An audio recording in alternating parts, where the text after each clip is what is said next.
Shalom Bapak Ibu, sahabat Galilea yang diberkati oleh Tuhan Yesus. Saudara, kita bersyukur kita ada di hari ini, amin. Ada banyak orang tidak lagi memiliki hari ini, saudara. Iya kan? Kalau Tuhan berikan kesempatan kita ada di hari ini, artinya itu bukan kebetulan. Tuhan punya rencana, Tuhan punya maksud dalam hidup kita. Karena itu saudara, mari kita dalam hidup ini mengerti apa rancangan Tuhan dalam hidup kita. Amin. Mari saudara, sebelum kita masuki hari ini dengan jadwal kesibukan yang mungkin padat, dengan agenda kerja yang luar biasa, kita datang kepada Tuhan, kita minta kekuatan Tuhan, kita minta penyertaan Tuhan, kita minta berkat Tuhan, sebab berkat Tuhanlah yang membuat kita kaya. Susah payah tidak menambahinya. Mari kita berdoa. Allah, di dalam nama Tuhan Yesus kami mengucap syukur buat hari ini yang telah Engkau karuniai bagi kami. Terpujilah Engkau kekal untuk selamanya. Kami akan membaca dan merenungkan firman-Mu, mengurapi kami, supaya apa yang kami baca, kami senantiasa mengerti, dan sekaligus ini menjadi rema dalam hidup kami. Di dalam nama Tuhan Yesus, haleluya, amin. Saudara, di dalam Markus pasalnya yang ke-10 pada ayatnya yang ke-51 dikatakan begini. Tanya Yesus kepadanya, "Apa yang kau kehendaki supaya aku perbuat bagimu?" Jawab orang buta itu, "Rabuni, supaya aku dapat melihat." Saudara, selama berada di bumi, Tuhan Yesus tidak pernah berhenti bekerja. Karena itu di dalam Yohanes pasal 5 ayat 17 dikatakan, "Bapakku bekerja sampai sekarang, maka aku pun bekerja juga." Dan Tuhan Yesus juga menambahkan di dalam Yohanes pasal 4 ayat 34, "Makananku ialah melakukan kehendak Dia yang mengutus aku dan menyelesaikan pekerjaannya." Saudara, suatu ketika Tuhan Yesus berada di kota Jeriko bersama dengan tentu para murid. Ya kan? Dan orang berbondong-bondong mengikutinya. Mengapa? Karena mereka tahu bahwa di mana ada Tuhan Yesus, di situ pasti terjadi mujizat. Jadi orang berbondong-bondong datang kepadanya, mengikutinya karena mereka membutuhkan mujizat.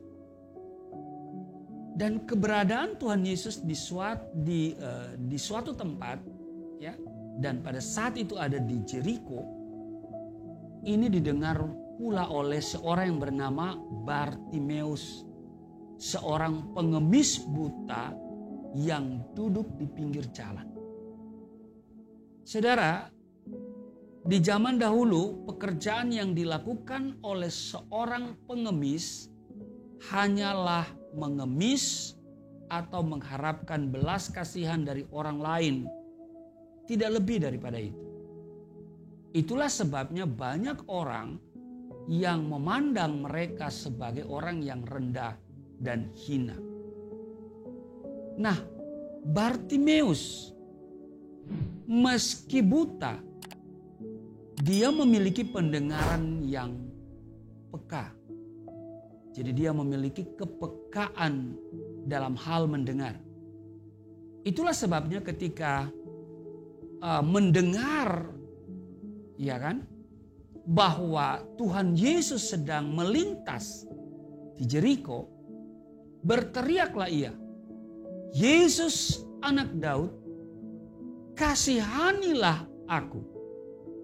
Markus pasal 10 ayat 47. Ini menunjukkan bahwa secara jasmani Bartimeus tidak dapat melihat, tetapi mata rohaninya terbuka sehingga ia dapat melihat bahwa Tuhan Yesus adalah pribadi yang berkuasa. Dia adalah sang pembuat mujizat. Amin. Bartimeus pun bertindak dengan iman dan berseru kepadanya. Lalu Tuhan Yesus mengulurkan tangannya, menjamah Bartimeus, dan mujizat pun terjadi. Terceliklah matanya yang buta dan dia dapat melihat dengan sempurna. Saudara, banyak orang Kristen yang meski mata jasmaninya melihat, masih saja buta mata rohaninya. Sehingga mereka masih saja tidak percaya kepada kuasa Tuhan dengan berkata, sanggupkah Tuhan menolong saya? Sakitku apa mungkin disembuhkan? Persoalanku apa bisa diselesaikan? Saudara, kebutaan rohani ini juga dialami oleh seseorang yang bernama Gehazi. Sehingga Elisa pun berdoa kepada Tuhan. Kalau saudara baca di 2 Raja-Raja 6 ayat 17. Ya Tuhan, bukalah kiranya matanya supaya ia melihat. Maka Tuhan membuka mata bujang itu sehingga ia melihat. Tampaklah gunung itu penuh dengan kuda dan kereta berapi sekeliling Elisa. Saudara, kuasa Tuhan Yesus tidak pernah berubah. Dahulu, sekarang, saat ini, dan sampai selama-lamanya.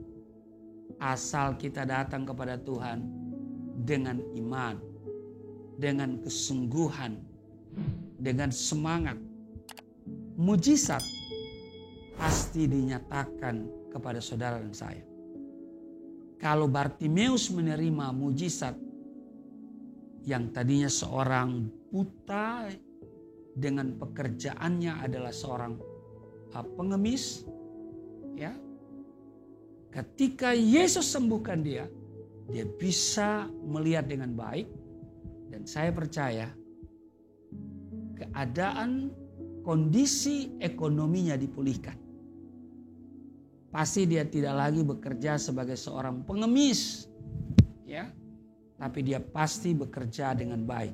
Sayang Alkitab tidak merekam, ya, menulis setelah Bartimeus dapat melihat selanjutnya bagaimana.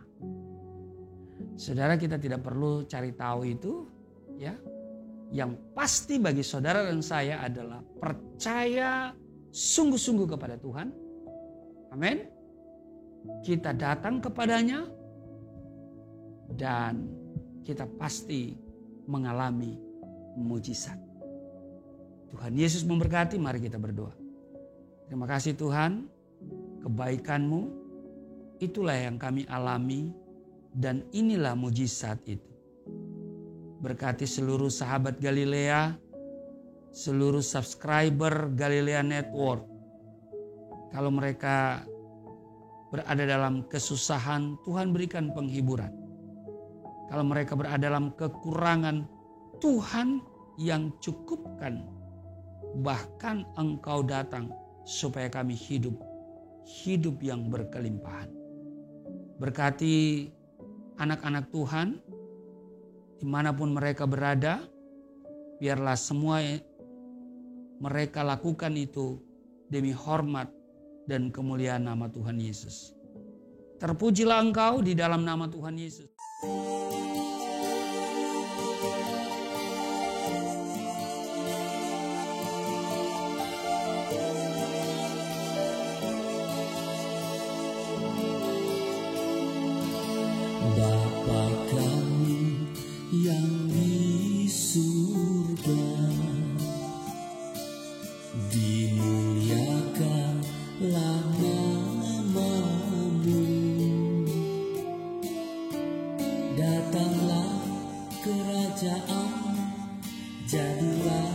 kehendak-Mu di bumi seperti di surga.